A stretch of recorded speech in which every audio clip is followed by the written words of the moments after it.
noite, irmãos e amigos da IBRBV. Estamos aqui mais uma vez para louvar, engrandecer e exaltar ao nosso Deus. E eu quero convidá-los agora a abrirem as suas Bíblias no livro de Colossenses, capítulo 3. Vamos ler os versos 16 e o 17. Colossenses, capítulo 3, o versículo 16 diz assim: habite ricamente em vós a palavra de Cristo. Instruí-vos e aconselhai-vos mutuamente em toda a sabedoria, louvando a Deus com salmos e hinos e cânticos espirituais, com gratidão em vosso coração. E tudo o que fizerdes, seja em palavra, seja em ação, fazei-o em nome do Senhor Jesus, dando por ele graças a Deus Pai. O apóstolo Paulo aqui, ele está trazendo para nós uma exortação, podemos até dizer uma advertência, para que tudo que nós estamos aprendendo, tudo aquilo que temos ouvido da palavra de Deus, tudo aquilo que, através de mensagens, através da leitura bíblica, através de cânticos, através de leitura de livros, tudo aquilo que você está aprendendo de Deus, os estudos de quarta-feira, as doutrinas, tudo aquilo que está aprendendo, não fique apenas no teu conhecimento. A advertência de Paulo para nós aqui é que tudo isso que estamos aprendendo faça parte da nossa vida. Modifique o nosso modo de agir, modifique o nosso modo de pensar, modifique a forma de abençoarmos as pessoas, de praticarmos as boas obras. Diz o texto, habite ricamente, ou seja, de um modo grande, em vós a palavra de Cristo. Ele diz, olha, instruí-vos. O que você está aprendendo, passe para outras pessoas. Instruí-vos e aconselhai-vos mutuamente com toda a sabedoria. Aí vem os louvores, vem a forma de você expressar amor a Deus com as tuas obras, com as boas obras, com os teus dízimos, com as tuas ofertas, com as orações que você faz em favor dos santos, em favor dos missionários, da obra missionária. Tudo isso, diz aqui o texto, instruí-vos e aconselhai-vos mutuamente com toda a sabedoria, louvando a Deus com salmos e hinos e cânticos, em gratidão no vosso coração. Em 17 diz, e tudo o que fizerdes. Por isso que eu estou falando, que tudo que temos aprendido deve fazer parte do nosso dia a dia, deve fazer parte da forma como estamos agindo para com as pessoas. E tudo o que fizerdes, seja em palavra, seja em ação, fazei-o em nome do Senhor Jesus, dando por ele graças a Deus Pai. Então, irmãos, estes meses que tivemos de estudos, e esses estudos vão continuar, se Deus quiser. O nosso livro de Filipenses, a partir do próximo domingo, vamos dar pela manhã, e o pastor Carlos, então, estará com as mensagens nos domingos à noite. Vamos sair até terminar o livro de Filipenses e o pastor Carlos vai seguir no seu livro de Filemon. Então, os irmãos, o que tem aprendido, modifique a vida. Dependa mais de Deus. Faça para que agrade ao Senhor, que abençoe as pessoas. Tudo o que fizerdes, seja em palavra, seja em ação, fazei-o em nome do Senhor Jesus Cristo. E sempre agradecido, dando graças ao Senhor. Vamos orar e que esta noite realmente, esse aprendizado que você está tendo, o faça louvar corretamente. Que o teu louvor seja aceito pelo Senhor. E diz aí, fazei-o com salmos, com hinos, com cânticos espirituais, com gratidão, sendo agradecido pelo que o Senhor está fazendo e por tudo que Ele irá fazer na tua vida. Louve ao Senhor, agradeça ao Senhor, viva para o Senhor. Oremos então. Obrigado, Pai, mais uma vez por essa oportunidade que o Senhor nos dá de juntos com a Tua igreja louvarmos ao Senhor. Receba os nossos louvores e aquilo que o Senhor tem permitido que chegue até nós, a Tua palavra que tem chegado até nós, modifique, transforme, ó Deus, aquilo que não Te agrada em nós. Tira de nós, ó Deus, pecados, vícios, coisas que não estão de acordo com a Tua vontade e que possamos ser conscientes do que estamos fazendo para o Senhor. Que este culto realmente trabalhe, transforme, modifique a Tua igreja a cada dia para a glória do Teu nome, Senhor. Louvamos e agradecemos pelo Teu tão grande amor por nós. Oramos em nome de Jesus, o nosso Salvador. Amém. Deus o abençoe. Hino número 334 do cantor cristão, Descansando no Poder de Deus.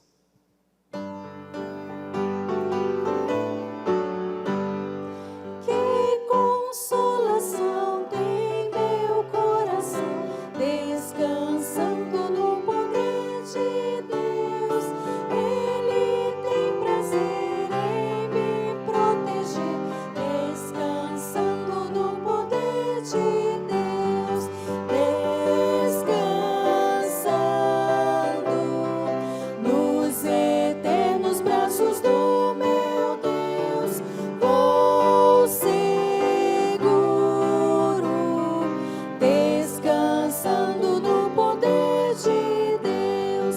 Sempre avante vou, bem contente estou, descansando no poder de Deus. Tudo hei de vencer pelo seu poder, descansando no poder de Deus.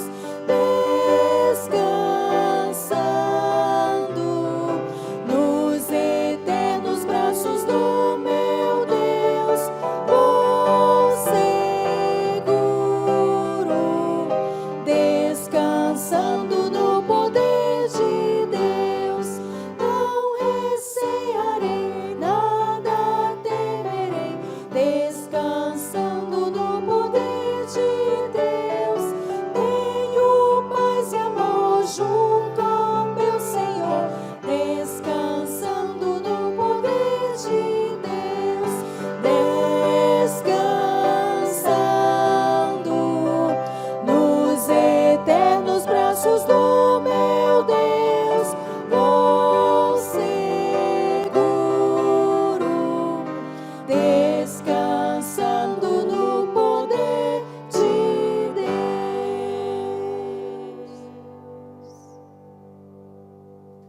Oremos, irmãos.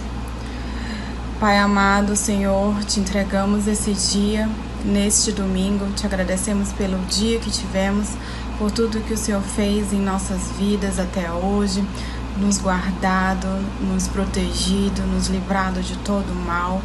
Te agradecemos imensamente por tudo que o Senhor fez e faz e continua fazendo em nossas vidas. Que o Senhor possa estar recebendo esse culto maravilhoso que estamos fazendo de coração para Ti, Senhor Jesus.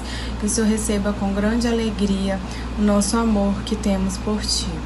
Queremos Te entregar, Senhor Jesus, essa mensagem que será transmitida online para várias casas, Senhor. Que o Senhor possa estar usando o Teu servo, que ele possa conseguir, meu Deus, tocar todas as pessoas que estão do outro lado, ouvindo atentamente essa mensagem. Que seja, Senhor Jesus, uma mensagem onde a gente possa usar as palavras, aprender e fazer uso delas, Senhor Jesus, a cada dia em nossas vidas, onde nós temos o temor da Tua palavra. Muito obrigada, meu Deus, por tudo que o Senhor tem nos dado, tem nos livrado e tem nos fortalecido a cada dia diante desta pandemia. Que o Senhor possa estar conosco no restante deste domingo, possa estar confortando as pessoas que estão adoentadas, que o Senhor possa levar conforto aos seus lares, suprimento, que elas possam se sentir abraçadas e amadas diante de Ti, recebendo através do Teu Espírito Santo. Muito obrigada, Senhor Jesus, é o que nós te pedimos e agradecemos neste dia. Amém.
Boa noite, amada igreja. Mais uma vez reiteramos a nossa alegria de estar de volta à nossa casa, à nossa igreja. É com muito temor e tremor que voltamos, agora com uma responsabilidade diferente, mas cremos no poder de um Deus soberano, cremos que foi Ele que moveu soberanamente a história da nossa vida, dessa igreja, e temos compreendido que a boa mão de Deus está e estará conosco em cada passo que nós dermos junto dos irmãos. E queremos servi-los, e cremos que uma das maneiras mais eficazes que o pastor tem de servir a igreja é através do alimento proveniente da palavra do Senhor. E é isso que nós vamos fazer a partir de agora, nessa noite, através das exposições que faremos em 3 momentos, na carta de Filemon. Hoje à noite nós nos encarregaremos de falar dos versículos 1 até o versículo 7, com um pouco de introdução da carta, de forma bem sucinta, mais 2 mensagens, dos versículos 8 até o versículo 16, nos encarregaremos de ver ali um apelo de Paulo a Filemon, concernente a ele estender perdão, e depois trabalharemos nos últimos versículos da carta, vendo a resolução de um conflito entre um senhor e um servo. E antes de começar a exposição para os irmãos, eu quero convidar a que você baixe sua cabeça, feche seus olhos onde você estiver, e vamos orar juntos, contando com a graça de Deus, pedindo pelo seu favor nesse momento de exposição. Deus, nós queremos te agradecer pela tua palavra, que está na língua portuguesa, a qual nós temos o privilégio de estudá-la. E obrigado porque é nela que encontramos toda a vida, ela é a fonte de vida, é a fonte de discernimento e sabedoria. E ela é como essa espada que discerne o bem e o mal e penetra o mais profundo do nosso coração. E isso só é possível mediante o agir do Teu Santo Espírito. Então pedimos que Teu Santo Espírito ilumine os olhos do nosso coração, para que nós possamos compreender a dimensão do nosso chamamento em Cristo Jesus. Então nos abençoa, nos conduzindo à verdade do Senhor. E também nos dá o poder necessário para que possamos colocar em prática. Assim nós oramos em o nome do Teu Filho Jesus Cristo. Amém. Quero fazer a leitura de Filemon, versículo 1 a 7, que diz o seguinte: Paulo, prisioneiro de Cristo Jesus, e o irmão Timóteo, ao amado Filemon, nosso companheiro de trabalho, e à nossa irmã Áfia e Arquipo, nosso companheiro de lutas, e à igreja que está em tua casa, graças a vós outros, e paz da parte de Deus, nosso Pai, e do nosso Senhor Jesus Cristo. Nós vamos parar aqui e depois daremos continuidade à leitura dos próximos versículos no próximo bloco da exposição. Eu gostaria de dar uma grande ideia, na realidade, para toda carta, que nós vamos pegar emprestada nas próximas exposições, que a graça de Cristo é a única fonte de salvação e restauração. Essa carta de Filemon reflete muito do Evangelho. Se nós espremêssemos a carta de Filemon, nós iríamos encontrar duas palavras-chave. De forma genérica, o Evangelho. De forma mais específica, a graça proveniente do Evangelho. E nessa carta nós vamos encontrar coisas tão preciosas, além dessas que eu já falei, como a reconciliação, primeiro com Deus e depois com o próximo. Então, a carta de Filemon, apesar de tão pequena, é uma carta tão preciosa. E o que mais vai se ressaltar nessa carta, meus amados irmãos, é o fato de que o Evangelho nos alcança e ele nos dá condições de nós sermos uma igreja saudável. E uma igreja saudável é uma igreja que tem relacionamentos restaurados, que tem pessoas comungando genuinamente, pessoas que estão se amando em torno da palavra de Cristo. E quando eu falo amor, não é um amor que tolera o que é errado, mas é um amor onde a graça está reinando e restaurando os relacionamentos. Esse é o tom da carta de Filemon. Agora, diante da carta de Filemon, pegando um pano de fundo, sem adentrar ainda nos versículos, Filemon é um senhor dono de um escravo chamado Onésimo, que nós veremos na carta. Onésimo havia roubado o seu senhor, e ele agora era fugitivo. E ele parte da cidade de Colossos, aonde morava Filemon, aonde residia tanto Filemon quanto o seu escravo, Onésimo. E Onésimo roubou, isso é inerente a quem peca, o pecado sempre nos faz fugir e não retratar daquilo que nós cometemos de errado. A semelhança de Adão no jardim do Éden. Diante da ordem que Deus deu, Adão, não comerás do fruto do conhecimento do bem e do mal. E no dia que Adão desobedece ao Senhor e come daquele fruto, que os seus olhos se abrem, ele percebe, a sua consciência o acusa diante do seu pecado, ele foge. E ali nós temos um vislumbre já inicial do que é o Evangelho. O Evangelho é Deus em busca daquele que não tem merecimento algum, daquele que pecou, daquele que é digno de morte. E Filemon, Onésimo, na realidade, é esse homem que está fugindo porque pecou. E a Bíblia diz que o salário do pecado é a morte. E diante daquele contexto de escravidão que era comum no primeiro século, quando um escravo infringia as leis, cometia algum erro diante do seu senhor, que afetava o seu senhor, uma das penalidades da época era que o seu senhor podia matá-lo, levá-lo à morte. E possivelmente Onésimo estava com isso em mente. E aí ele foge e vai de Colossos, onde ele estava, e chega até Roma. E chegando em Roma, ele se encontra com o apóstolo Paulo em prisão. E de antemão sabemos que aqui, por isso, que a carta de Filemon é uma carta de prisão, onde Paulo estava preso e escreve essa carta, que possivelmente foi levada de volta, ou foi levada até Filemon pelo seu escravo Onésimo. Então ele se depara na prisão com Paulo, o apóstolo Paulo. E ele recebe ali, por onde Paulo passava, nós sabemos disso, ele pregava o Evangelho. E pregando o Evangelho para esse homem, ele se converte.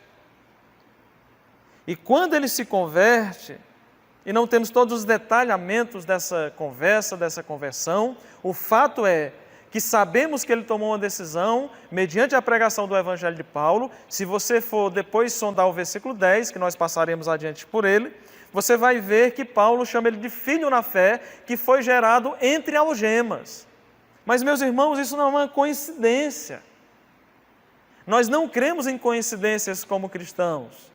Nós cremos em uma ação soberana, em manifestações soberanas, em um Deus que desenhou a história, mas é um Deus que está intervindo e controlando toda a história. Não só de todo o universo, mas a história na particularidade também de cada pessoa. E nessa carta de Filemão nós vemos isso. Esse Deus soberano conduzindo a história de um escravo e de um senhor. E ele faz com que esse Onésimo chegue até aquela prisão. E Paulo prega, e possivelmente tiveram boas conversas em torno dos fundamentos da fé, em torno do Evangelho, conversas preciosas direto da boca do apóstolo Paulo. E numa dessas conversas, certamente ele compreendeu a responsabilidade de um cristão diante da sua fé em Cristo Jesus. E uma das questões que o Evangelho nos leva é a mudança de vida, é a transformação de vida. Ele começa aqui nos versículos 1 a 3, aquela saudação sempre básica das cartas padrões de Paulo, apesar de ser uma carta pessoal, e a própria saudação traz isso para nós. Veja que o tom de Paulo é de liberdade e, paradoxalmente, de escravidão. Libertação porque ele está livre em Cristo Jesus. Mas há um tipo de aprisionamento que Paulo coloca aqui. Veja como ele começa a carta dizendo: Paulo, prisioneiro de Cristo Jesus. Ele não diz: eu sou prisioneiro dos judeus, eu sou prisioneiro de Roma, eu sou prisioneiro de homens, mas ele diz: eu sou prisioneiro de Cristo Jesus. E aí, possivelmente, o irmão Timóteo estava com ele, e aí ele diz: e o irmão Timóteo, ao amado Filemon, que nós falaremos um pouco mais de Filemon, nosso companheiro de trabalho. No mínimo aqui nós já podemos ver que ele era parceiro, era cooperador da obra. E a nossa irmã Áfia e Arquipo, nosso companheiro de lutas. A igreja que está em tua casa. Graça a vós outros e paz da parte de Deus, nosso Pai, e de nosso Senhor Jesus Cristo. Então ele começa aqui, nessa saudação, falando que ele é prisioneiro de Cristo, estava em companhia de Timóteo, destinada a Filemon, companheiro de trabalho, a nossa irmã Áfia, esposa de Filemon, Arquipo, filho de Filemon, tudo indica, e fala, são nossos companheiros de lutas, e o ambiente é exatamente de prisão, e Paulo estava preso não por cometer crime, mas por causa do Evangelho, por causa da causa do Evangelho. E aí ele diz: olha, a igreja que está em tua casa. Então, ao mesmo tempo que é uma carta muito pessoal, ele sauda também aquela igreja que posteriormente a carta foi lida, não só naquela igreja, mas nas demais igrejas do primeiro século e posteriormente. Ele diz: graça a vós e paz da parte de Deus, nosso Pai, e do nosso Senhor Jesus Cristo. Meus irmãos, quem era Filemon? Filemon, algumas questões rápidas aqui para nós nos inteirarmos. Ele era dono de escravos, ele era um homem muito rico, e é muito interessante que o Evangelho pode alcançar pessoas ricas. É difícil um rico entrar no reino dos céus, como Jesus falou, mas o Evangelho tem essa capacidade de pegar um rico, salvá-lo e ele continuar sendo piedoso. É raro, mas é possível. Nós vemos alguns ricos na Bíblia. Ele era um comerciante da cidade de Colossos, mas um comerciante íntegro, um comerciante temente a Deus, um homem que abria a sua casa para serviço do Evangelho, para a pregação do Evangelho, a igreja que se reunia na casa dele, que era comum naquele primeiro século, as igrejas se reunirem de casa em casa. Isso era muito comum, nada estranho para nós, nós entendemos perfeitamente disso. E aí ele dá um tom de destino na sua saudação: graça a vós outros. Então aqui, meus irmãos, começa o tom do Evangelho. Paulo diz: a graça de Deus seja convosco, a graça de Deus esteja com vocês, a graça, aquele favor imerecido, a paz da parte do nosso Pai e do nosso Senhor Jesus Cristo. Então ele fala de doutrinas preciosas como a doutrina da graça, saudando esses irmãos pela graça de Deus e pela paz da parte de Deus. E essa questão da paz da parte de Deus é muito importante nós entendermos aqui. A salvação é pela graça por meio da fé, como nós sabemos muito bem, não de obras para que ninguém se glorie. Mas aqui essa palavra paz, eu quero dar uma atenção para ela. Aqui há um aspecto da paz com Deus e a paz de Deus. E eu quero fazer essa diferença nesse início aqui. A paz com Deus é porque o homem estava rebelde contra Deus. A ira de Deus se voltava contra os filhos da ira, da desobediência. E Jesus veio a trazer reconciliação entre o homem caído e o seu Criador, entre o Criador e a criatura. O homem estava rebelde. Então a graça de Cristo veio reconciliar esse homem caído, como Paulo coloca em Romanos 3, 23, todos os pecados estão destituídos da glória de Deus. E aí, Jesus, ou em Cristo, pela graça, há uma reconciliação. Então, ele está trazendo à tona essas realidades, que a paz da parte do nosso Pai e do nosso Senhor Jesus Cristo seja convosco. Meus irmãos, Filemon já tinha alcançado a graça e a paz de Deus. Paulo já tinha alcançado a graça e a paz de Deus. Onésimo tinha acabado de alcançar a graça e a paz com Deus. Mas eu creio que Onésimo precisava agora tratar de uma questão que era a paz de Deus. E é isso que Paulo vai depois trabalhar nessa carta de forma mais profunda. A paz com Deus tem a ver com o nosso relacionamento, é algo que não muda. Filemon, Paulo também, Onésimo também, e isso os tornava filhos de Deus. Isso é o status. Todos nós que um dia entregamos a nossa vida a Cristo, nós temos a paz com Deus, e ninguém pode tirar isso. Nós podemos ter essa certeza da promessa da vida eterna, que nela está a paz com Deus, a nossa reconciliação. Agora nós somos filhos. Nós não somos mais filhos da ira, filhos da perdição. Nós somos filhos de Deus, porque agora temos paz com Deus. Mas muitas vezes nós não temos a paz de Deus. E nós precisamos pensar sobre essa questão à luz da carta de Filemon. E quando olhamos essa questão da paz com Deus, muitas vezes estamos em conflitos internos, em conflitos com pessoas, relacionamentos quebrados, trincados, estamos machucados, feridos uns com os outros. Então nós podemos até ter a paz com Deus, sermos salvos, mas muitas vezes estamos carentes da paz de Deus em nossas vidas. Havia um conflito, de fato, entre Filemon e Onésimo que precisava ser tratado. Talvez para alguns, indo para os extremos, mas Onésimo já aceitou mesmo a Cristo, foi alcançado pela graça, todas as coisas velhas já passaram e eis que tudo se fez novo, então ele tem que passar uma borracha em tudo e acabou. Ele roubou lá, não tem que resolver. Ele pecou lá contra o seu Senhor, não tem que resolver. Essa não é a perspectiva do Evangelho. É verdade que todos os nossos pecados em Cristo são perdoados. Eles são perdoados de tal maneira que essa graça nos constrange de tal maneira que também nós precisamos, o Evangelho gera isso, restaurar os relacionamentos uns com os outros. E meus irmãos, é essa linha que nessas próximas mensagens com os irmãos eu quero trabalhar com vocês. O Evangelho, ele nos alcançou, nos reconciliou com Deus. Como diz o apóstolo Paulo na carta aos Coríntios, ele nos reconciliou para que nós fôssemos ministros da reconciliação, para que nós fôssemos esses agentes da reconciliação.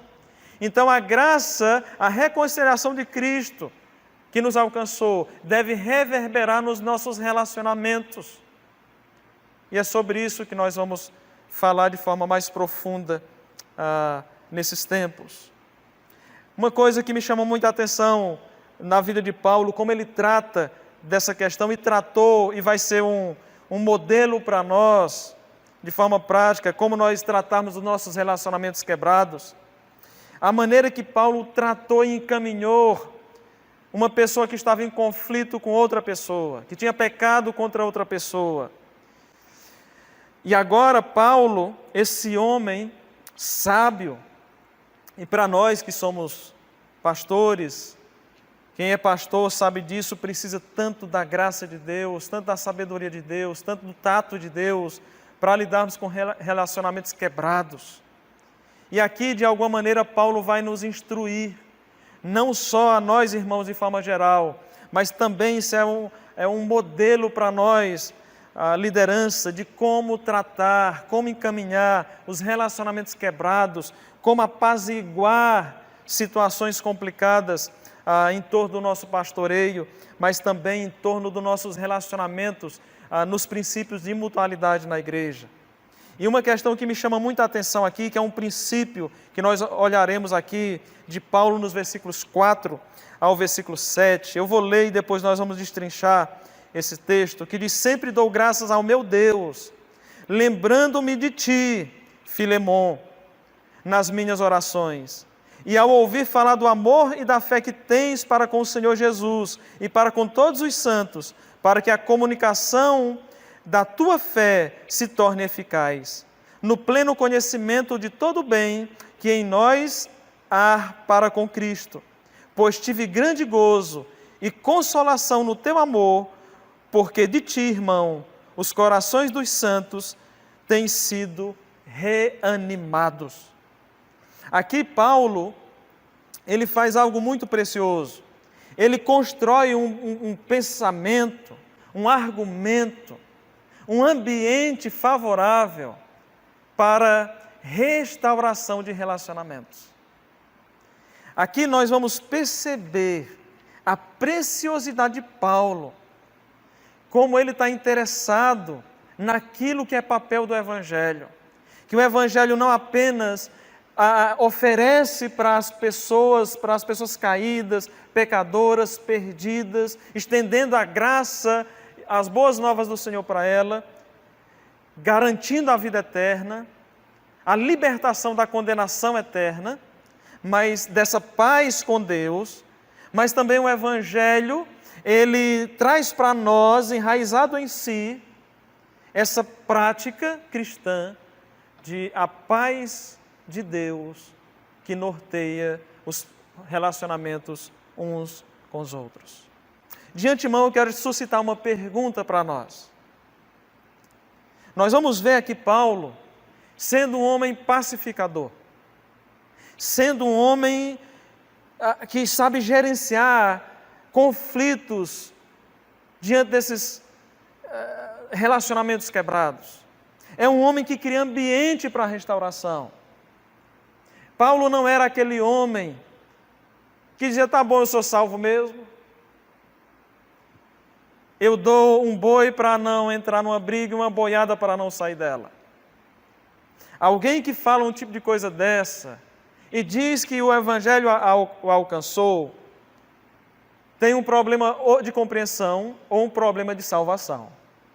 Porque, de fato, quem compreende o Evangelho, compreende que o Evangelho traz, até nos princípios do reino, expostos ali por Jesus em Mateus capítulo 5, ele diz: bem-aventurados os pacificadores, porque esses serão chamados filhos de Deus. É muito intrigante e interessante ver Paulo, esse homem maduro, esse pastor, esse filho de Deus, conduzindo restauração para os relacionamentos. E relacionamento aqui quebrado entre Filemon e Onésimo. Então ele cria esse ambiente propício. A pergunta é: você é um pacificador? Você é aquela pessoa que está pensando, diante de uma circunstância, talvez com a sua esposa, com seu esposo, com seus filhos, pensando diante de conflitos que são reais. Nós somos redimidos pela graça de Cristo, temos a garantia da vida eterna em Cristo Jesus, nós temos o poder do Evangelho atuando em nós, nós podemos ter a paz com Deus e a paz de Deus, mas nós temos que ter uma visão realista diante do Evangelho. Nós ainda vivemos num mundo caído, um mundo em conflitos. Temos todas as condições dadas pelo Evangelho para uma vida justa, santa e piedosa, mas não podemos negar a perspectiva realista de que tem conflitos.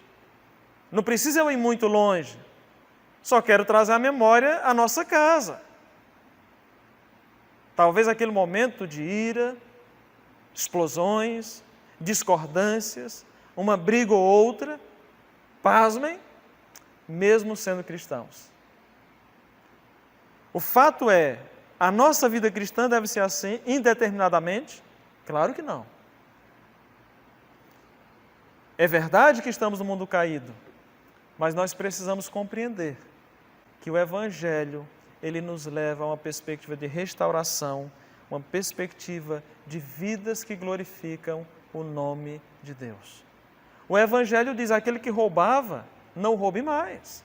É o caso de Onésimo. Nós vamos ver isso. Ele abandonou o roubo. Agora ele tinha que ter uma vida que glorificava a Deus. E Paulo, antes de mandar ele de volta para o seu Senhor, ou antes de tratar desse assunto especificamente dentro da carta, Paulo faz, preparando esse ambiente, 3 apontamentos, os quais eu quero compartilhar rapidamente com vocês, meus irmãos, nessa noite. Apontamentos que eu e você podemos usar como princípio de restauração de relacionamentos. Isso dentro de casa, isso no ambiente da igreja, no ambiente de ministérios. Seja para que ambiente for, no trabalho, na rua, aonde acontecerem os conflitos que existem, são reais. Você sabe disso? Então, Paulo faz 3 apontamentos para nós de como preparar um ambiente restaurador a partir da carta aqui de Filemão, nos versículos 4 ao versículo 5. E o primeiro apontamento dessa construção desse ambiente propício para a restauração é que quando Paulo escreve, depois da sua saudação, falando a Filemão, ele ressalta aqui algo muito precioso. Então Paulo aponta para Filemão, ressalta sobre a sua vida piedosa. Paulo elogia, reconhece a vida piedosa desse homem. Paulo diz: Filemão, a tua comunhão com Deus e com os irmãos é notória. A tua vida é de piedade. Veja que Paulo ressalta isso para Filemão. Ele diz: olha, sempre que dou graças ao meu Deus. Então, quando Paulo estava orando, ele estava, veja, em oração, orando pela vida de Filemão, dizendo: Deus, esse homem é um homem piedoso, é um homem que te ama, é um homem que ama os santos. Então ele fala para Filemão, aqui na carta, dizendo: olha, tu és um homem de Deus. Quando eu estou em oração por ti, eu escuto as boas notícias, eu ouço falar do teu amor e da tua fé, que tu tens para com Jesus, para com o Senhor Jesus e para com todos os santos.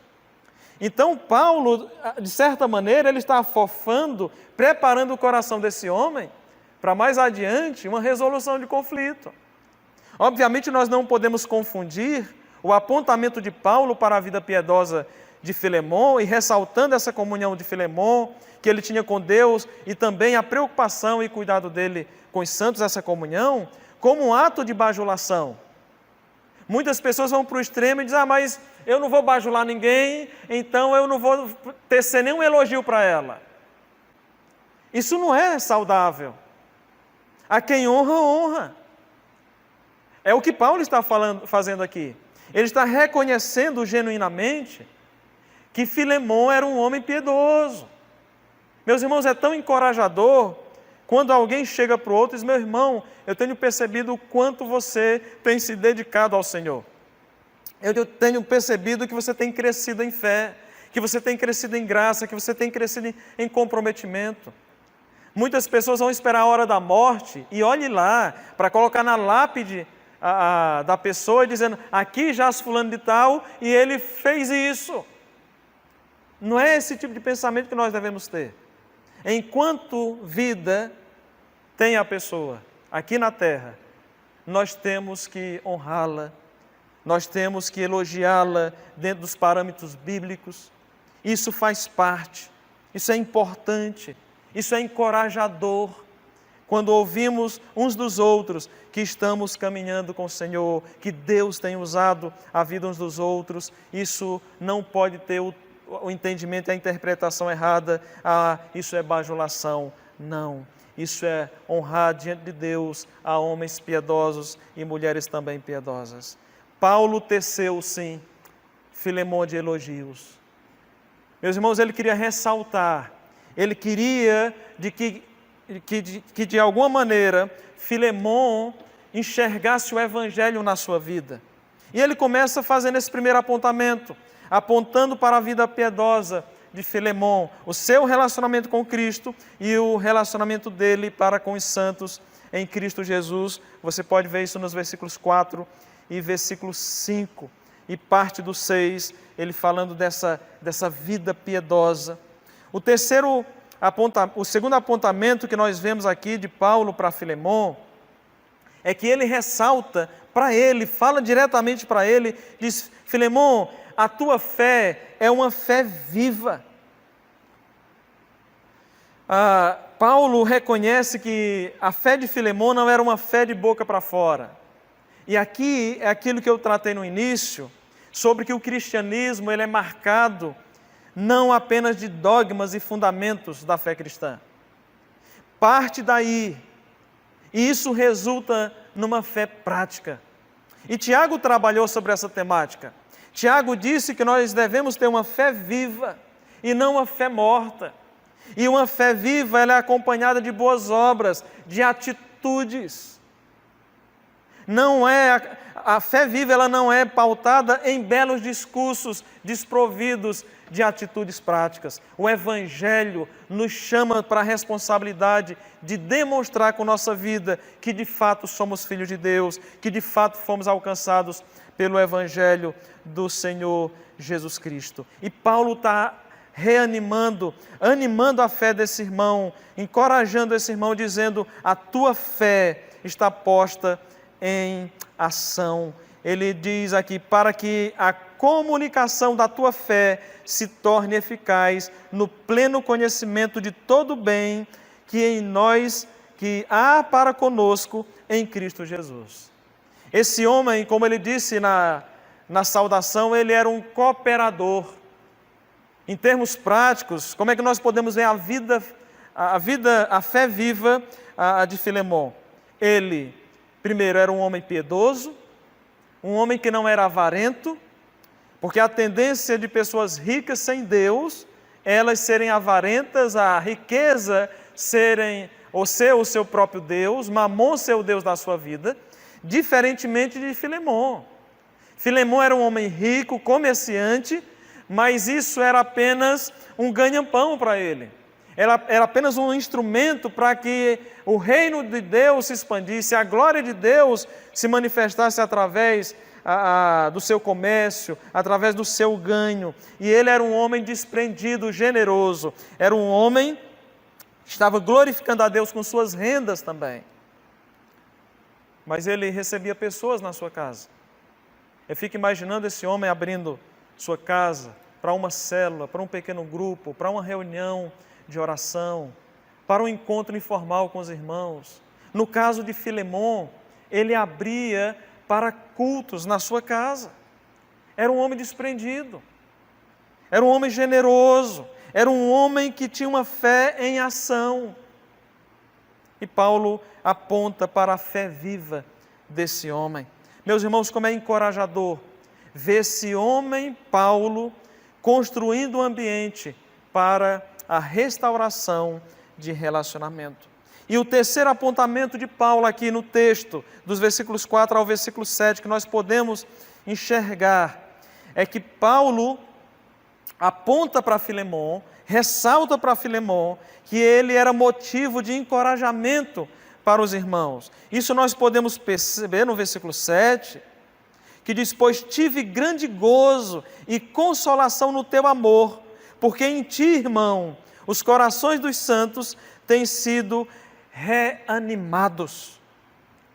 Meus irmãos, que precioso nós olharmos para a vida de Filemon, e Paulo faz questão de destacar isso numa carta que agora é Escritura, palavra de Deus, inspirada pelo Espírito Santo, relatou nessa carta tão pessoal que esse homem era um homem que era um motivo de ânimo. Não só um homem que usava palavras para animar, não só um homem que cooperava na fé, na propagação da fé, no fortalecimento da fé dos santos, cooperando de maneira prática, mas era um homem que tinha uma vida que era um outdoor de encorajamento. Quem olhava para a vida de Filemon era encorajado pela sua piedade, pela sua vida de prática de ministério, pelo seu comprometimento nos ministérios da igreja, pelo seu comprometimento com o serviço cristão. Então isso por si só falava. Era um homem que talvez não precisava de muitas palavras para que as pessoas reconhecessem. Talvez, se a gente, lembrando aqui de Barnabé, que a vida dele era clara, ou claro, dois traços, que era um homem cheio de temor e fé. Podemos pensar em Filemon, e esse homem era um homem cheio de piedade e fé. E só há piedade quando há temor a Deus. E esse homem temia a Deus, esse homem servia a Deus, esse homem adorava a Deus, esse homem se dedicava ao Senhor. E ele se tornou essa referência, ele se tornou esse homem encorajador. Encorajador. Na próxima mensagem nós vamos tratar diretamente desse ambiente preparado, propício para a restauração de relacionamento, e ver como o apóstolo Paulo encaminha de formas práticas como é que se restaura um relacionamento quebrado, um relacionamento arruinado. Então até aqui nós podemos trazer no mínimo 3 implicações para nós dessa mensagem. Primeira, o Evangelho da graça de Deus nos alcança e mediante ele nós temos a paz com Deus. Nós éramos filhos da ira, da desobediência, e agora ele nos tornou, pela sua graça, filhos de Deus. E como filhos de Deus, nós temos o privilégio de andarmos com Deus, em comunhão constante com o Senhor. Agora nós somos reconciliados com Ele. A segunda implicação e lição que nós podemos tirar daqui, dessa exposição, é que o Evangelho implica em uma fé viva, implica em uma vida em ação, em santificação, em obra. Não obra para ser salvo, mas obras porque já sou salvo. O próprio apóstolo Paulo, em Efésios 2:10, ele diz: olha, vocês foram salvos para andar em boas obras, as quais de antemão foram preparadas para que vocês andassem nelas, ou andem nelas. Efésios 2:10. Então, a nossa fé, a graça por meio, salvos pela graça por meio da fé, nos colocam numa condição de uma fé viva. Eu não posso dizer que sou salvo e a minha vida de santidade não existe. A minha vida de comprometimento com Deus não existe. A minha vida de comunhão com Deus não existe. A minha vida de um agente de restauração e reconciliação não existe. A minha vida de proclamação do Evangelho não existe. Não tem como coexistir alguém dizer que é evangélico, que o Evangelho alcançou e não tem a sua vida prática com Deus. O Evangelho não resulta em mudança. porque o verdadeiro evangelho resulta em vidas transformadas. É verdade, meus irmãos, que para alguns pode ter se até numa lentidão, num aspecto mais lento, outros mais rápido, mas o que tem que ocorrer é que quem foi alcançado pelo evangelho tem que ter uma fé viva, tem que demonstrar em obras. A terceira está em tom de pergunta. Você é um pacificador? Você é aquela pessoa que prepara um ambiente para a restauração de relacionamentos? Ou você é aquela pessoa que coloca gasolina no fogo? A semelhança de Paulo, nós precisamos ser filhos de Deus que constroem ambientes para a restauração de relacionamentos. Nós precisamos compreender que nós somos agentes da graça. De forma bem prática, quando nós olhamos para Efésios 4, 29, Paulo diz: não saia da vossa boca nenhuma palavra torpe, e sim unicamente a que for boa para edificação, conforme a necessidade, e assim transmita graça aos que ouvem. Nós temos que pensar o como falamos, o quando falamos, para quem falamos e o porquê nós falamos. Nós temos que falar quando for necessário. Temos que falar para a pessoa certa. Nós temos que falar com o fim de transmitir graça aos que ouvem. O intuito é restauração. Irmãos, nós temos sido um instrumento de Deus para promover ambientes de restauração na nossa igreja, nos nossos relacionamentos, na nossa família. Esse é o desafio. Precisamos de muitos Paulos na igreja.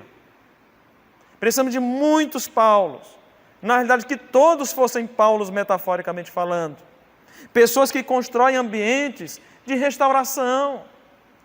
Pessoas que constroem pontes para que a graça de Deus, o Evangelho de Cristo, continue a ecoar, transformar vidas, transformar a cada um de nós. Por fim, nós temos que compreender que nessa tarefa de reconciliadores de Cristo, nas mãos de Cristo, nós precisamos da graça de Cristo. Então, meus irmãos, que o Deus de toda graça, que o Deus de toda paz, torne a mim e a você esses agentes da reconciliação. Pessoas que vão promover a paz. Pessoas que não só têm a paz com Deus, que digam: eu sou salvo em Cristo Jesus. Eu vou para o céu, eu tenho certeza disso, por causa dos méritos de Cristo. Mas pessoas que possam dizer: eu tenho a paz de Deus na minha vida. Pessoas que possam dizer: eu tenho a paz de Deus, que tem promovido a minha paz com os meus irmãos, com os meus familiares, com as outras pessoas. Se nós temos a paz de Deus, nós temos paz uns com os outros. Então, que o Senhor nos leve a sermos esses agentes, essas pessoas que constroem pontes, ambientes para a restauração de relacionamentos. Que Deus use a nossa vida, uma vida na vida do outro, para que possamos crescer na graça e no conhecimento de Cristo Jesus. E, meus irmãos, isso é tão necessário para a Igreja de Cristo, porque a Igreja de Cristo não é um lugar de pessoas perfeitas, mas é um lugar de pessoas alcançadas pela graça de Cristo, ainda pecadoras, mas redimidas, aonde todos sem exceção, desde esse que vos fala, juntos, pecadores ajudarem pecadores a abandonarem os seus pecados em busca de um caráter à semelhança do de Cristo Jesus, para que Deus seja glorificado em nossos relacionamentos.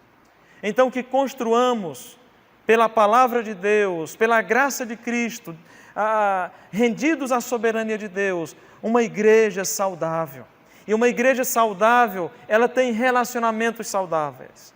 Então, que Deus nos conduza e que essa palavra de Deus, a carta de Filemon, na próxima semana, continue a falar aos nossos corações. E que aprendamos, desde já ore pela sua vida, ore pelo seu coração e diga: Deus, eu quero aprender mais do Senhor, eu quero aprender da Tua Palavra, eu quero aprender os princípios da Tua Palavra, de como eu posso colocar em prática esses princípios de resolução de conflitos, relacionamentos quebrados e arruinados.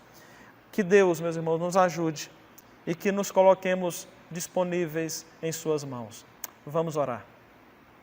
Senhor Deus, obrigado por Tua graça que nos alcançou.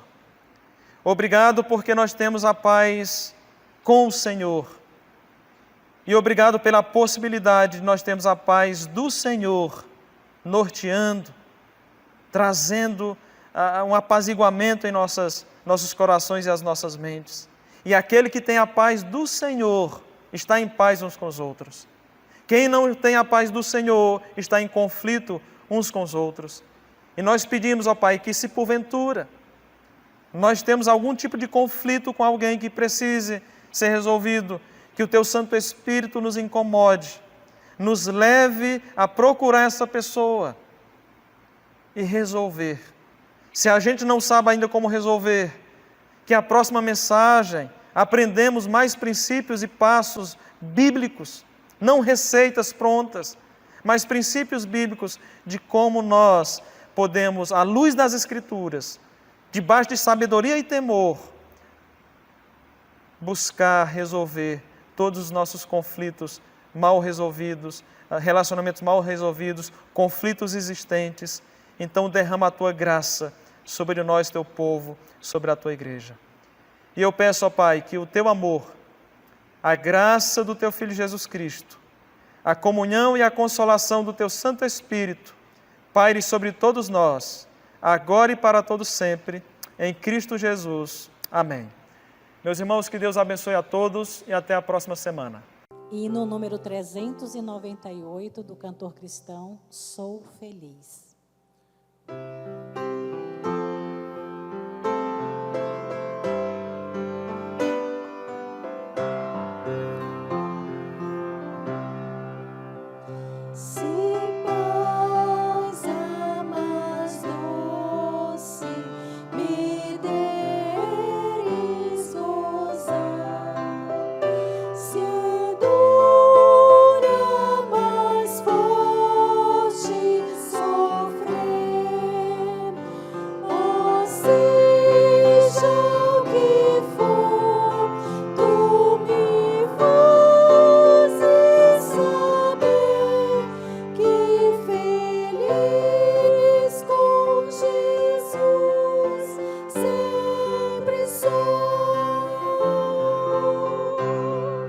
Sou feliz.